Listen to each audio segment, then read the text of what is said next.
नमस्कार, मैं विक्रम और आप देख रहे हैं जर्नलिस्ट यूपी लाइव न्यूज। हर समाज अपने मुद्दों की लड़ाई लड़ता है। इसी तरह से आज भारतीय जलवंशी महासभा ने राजधानी लखनऊ में एक अहम बैठक आयोजित की है। इसके अध्यक्ष दिनेश कश्यप हमारे साथ बातचीत के लिए मौजूद है। जानते हैं भारतीय जलवंशी समाज यानी कि कश्यप समाज आखिर क्या कुछ कर रहा है। दिनेश जी, किस मुद्दों को लेकर आज की बैठक बुलाई गई? आज सर्वप्रथम आपको धन्यवाद, जो आपने यहाँ कवरेज करने के लिए उपस्थित हुए हैं, इसके लिए आपको धन्यवाद है। आज हम लोग जलवंशी समाज के जितने भी कश्यप, निषाद, बिंद, उन सब लोगों की समस्याओं के लिए सभी वर्गों के जो प्रबुद्ध जन है उनकी मीटिंग चिंतन बैठक की गई है। उस बैठक में जिस तरीके से हमारे साथ छलावा कर रही सरकार, दिखावा कर रही है, ढोंग कर रही है कि हम आपके हित के लिए कार्य कर रहे हैं, उसके लिए हम लोग एक प्लेटफॉर्म तैयार कर रहे हैं। प्लेटफॉर्म तैयार करके ही संघर्ष करने के लिए प्रयास करेंगे। इसीलिए आज बैठक की गई है। किस तरह की समस्याओं से आपका समाज जूझ रहा है, जिसके लिए तमाम बार पत्राचार किए हो लेकिन अभी तक कोई निष्कर्ष नहीं निकल पाया? हमारे समाज चूंकि जल जंगल में जीवन व्यतीत किया है तो उनकी आर्थिक स्थिति बहुत खराब है।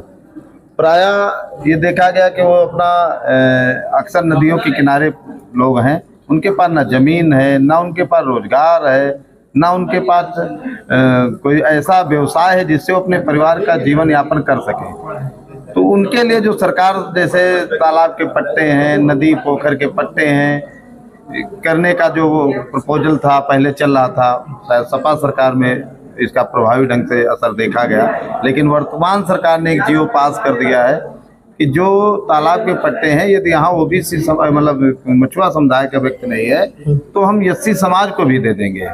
मतलब वो हमारे में डिवाइडेशन करना चाह रहे हैं। नहीं तो पहले ये नियम था कि ग्राम पंचायत स्तर पे होना चाहिए, नहीं है तो ब्लॉक स्तर पे होना चाहिए, तहसील स्तर पे। यानी कि वो जो तालाब के पट्टे होते थे, पोखर के पट्टे होते थे, वो प्रायः मछुआ समुदाय के व्यक्ति को होता था। लेकिन वर्तमान सरकार ने इसमें बदलाव करके नया जीएम लागू कर दिया। दूसरी चीज जो आपने देखा होगा, एक अहम मुद्दा ये है, चूंकि हम लोगों के पास जल जमीन कुछ है नहीं, बिल्कुल बेरोजगार हैं, तो हम लोगों के आगे एक समस्या आ रही है कि हम अपने बच्चों को अच्छी शिक्षा कैसे दे पाए। यदि हमको आरक्षण दे दिया जाए, अनुसूचित जाति का आरक्षण दे दिया जाए, तो हमारे बच्चे भी जीरो फीस पे आगे शिक्षा ग्रहण कर सकेंगे, आगे बढ़ सकेंगे, और कम अंक पा करके वो अपनी सीट और नौकरी को पा सकेंगे। इन्हीं सब मुद्दों के लिए आज चिंतन बैठक की गई है। चलिए, बहुत बहुत धन्यवाद। हमारे साथ इंद्रराज जी किस तरह से देखते हैं, संगठन में कहीं ना कहीं महामंत्री हैं, तमाम आंदोलन किए, क्या लगता है मछुआ समुदाय की सबसे बड़ी समस्या किस तरह से देखते हैं और किस विषय को देखते हैं? मैं इंद्र प्रकाश कश्यप, एडवोकेट, हाईकोर्ट लखनऊ, भारतीय जलवंशी महासभा का प्रदेश महासचिव हूँ और हमारे प्रदेश अध्यक्ष आदरणीय दिनेश कश्यप जी, हमारे संरक्षक श्री सत्यनारायण कश्यप जी इंजीनियर, आप सेवानिवृत्त होने के बाद भी इस समाज को इतना योगदान दे रहे हैं, हम उनको पहले बधाई देते हैं। आज भारतीय जलवंशी महासभा के बैनर के तले एक बैठक बुलाई गई है, चिंतन बैठक बुलाई गई है, जिसमें ये हमें सोचना होगा, ये तय करना होगा कि हम इस समाज को कैसे एकजुट करके कैसे न्याय दिलाएं। क्योंकि इस समाज में जनसंख्या बहुत है लेकिन सब बटे हुए हैं। कुछ लोग, कुछ नेता लोग हमारे समाज के नाम पर पद तो पा जाते हैं, शासन सत्ता में पहुंच जाते हैं, लेकिन भलाई जहाँ काम करने का आता है वो केवल अपने परिवार को ही देखते हैं। तो इंदु जी, मतलब हम क्या समझे कि ये जो भारतीय जलवंशी महासभा का गठन किया गया है, इसमें किसी तरह का मतभेद या पारिवारिक चीजें नहीं होंगी, कहीं ना कहीं सभी को लेकर चला जाएगा? देखिए, एक समाज का एक बनाया गया है कि समाज जलवंशी, जहाँ जहाँ जल है वहाँ वहाँ हम लोग हैं, और इसमें बुद्धिजीवी लोगों का एक संगठन बनाया गया कि और लोगों को जोड़े, हम जोड़ के हम की जो कुरीतियाँ, जो समाज में बुराइयां हैं, उनको हम कैसे दूर करें, कैसे समाज को हम न्याय दिलाएं। क्योंकि हमारे समाज की सबसे बड़ी एक मांग थी, बहुत पुरानी मांग थी, कि हम लोग समाज की अनुसूचित जाति की श्रेणी में शामिल कर दिया जाए। क्योंकि हमारे समाज की 4 जातियां उत्तर प्रदेश के अंदर अनुसूचित जात में है। गोंड, तुराहा, खरवार और मझवार। गोंड जात जो है 13 जिलों में अनुसूचित जनजाति है। लोगों के प्रमाण पत्र बने हुए हैं, आज से नहीं 25-25, 30-30 साल से प्रमाण पत्र बने हुए हैं। लेकिन ये एक साजिश करी जा रही है कि जिनके प्रमाण पत्र बने हुए, जिनके दादा ने बनवाया, जिनके बाप ने बनवाया, जिनके बच्चों ने बनवाया, आज उनके प्रमाण पत्र निरस्त करे जा रहे हैं। मतलब कहीं ना कहीं ये माने कि प्रदेश सरकार कहीं ना कहीं अनदेखी कर रही है आपके समाज की। अनदेखी के लिए तो हम ये बताएंगे कि पूरी तरीके से अनदेखी की जा रही है। अगर आज हमें खुशी है कि केंद्र में भी सरकार है भारतीय जनता पार्टी और प्रदेश में भी, जिसको ये कहते हैं डबल इंजन की सरकार। लेकिन इतने साल हो गए, 7 साल हो रहे हैं लगभग, अगर एक बार भी यहाँ से प्रस्ताव पास करा के भेजा होता तो केंद्र सरकार में हो गया होता। हम प्रदेश सरकार से मांग करेंगे और हमारे समाज के जो मंत्री हैं संजय निषाद जी, नरेंद्र कश्यप जी, उनसे भी अनुरोध करेंगे कि आप लोग इस बात का दबाव बनाएं, क्योंकि आप शासन सत्ता में हैं।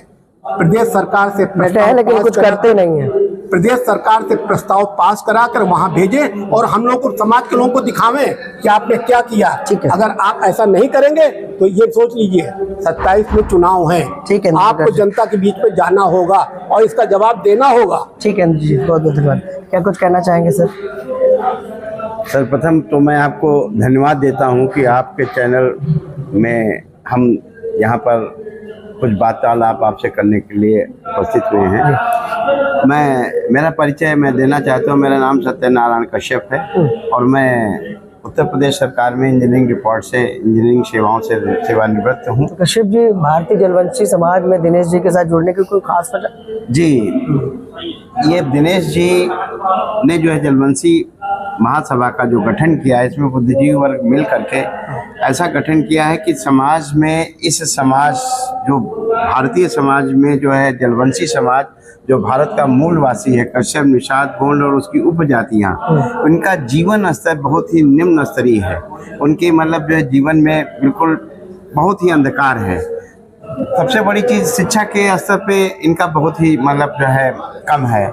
राजनीति में इनकी नगण्यता है। सामाजिक स्तर पे ये बिल्कुल जो है बहुत ही नीचे पायदान के ऊपर है। ऐसी स्थिति में समाज को जो भारतीय संविधान के अंतर्गत हमें अधिकार मिले हैं, उनके अंतर्गत जो समता समानता का भाव है, जो अधिकार दिए गए हैं, उसमें इस समाज को कैसे मूल उसमें लाया जाए, ये एक उद्देश्य है। और समाज के जो कमजोर वर्ग हैं, जो हमारे समाज का जो कमजोर वर्ग है, कैसे उसका शिक्षा के माध्यम से, कैसे उसको अन्य जो मतलब जो साधन है गवर्नमेंट के, उनको कैसे उपलब्ध कराया जाए, ये चिंता बहुत धन्यवाद। देखिए, ये थे हमारे साथ भारतीय जलवंशी समाज के लोग। साफ तौर पर कहीं ना कहीं एससी यानी यूं कहे आरक्षण का बड़ा मुद्दा है, जो जलवंशी समाज के लिए एक बड़ी कील की तरह चुभने वाला, क्योंकि समाज के बड़े नेतृत्वकर्ता यानी यूं कहे मंत्री, सांसद, विधायक बनकर लोग बैठे हुए तो है, लेकिन कहीं ना कहीं उनकी मुद्दों को, उनकी बातों को सदन में नहीं उठाते हैं। जिसके लिए इंद्र प्रकाश ने भी एक बात कही कि कहीं ना कहीं एससी में शामिल होने से इस समाज को आरक्षण मिलेगा और ये समाज कहीं ना कहीं आगे बढ़ पाएगा। आज भारतीय जलवंशी समाज की चिंतन मंथन बैठक लखनऊ के दारू सभा में आयोजित की गई है। देखने की बात यह है कि जिन मुद्दों को लेकर लगातार ये लोग बात करते हैं, लगातार ये लोग ज्ञापन देते हैं, आखिर इनकी समस्याओं का समाधान कब होगा? सहयोगी भरत के साथ मैं विक्रम, लखनऊ।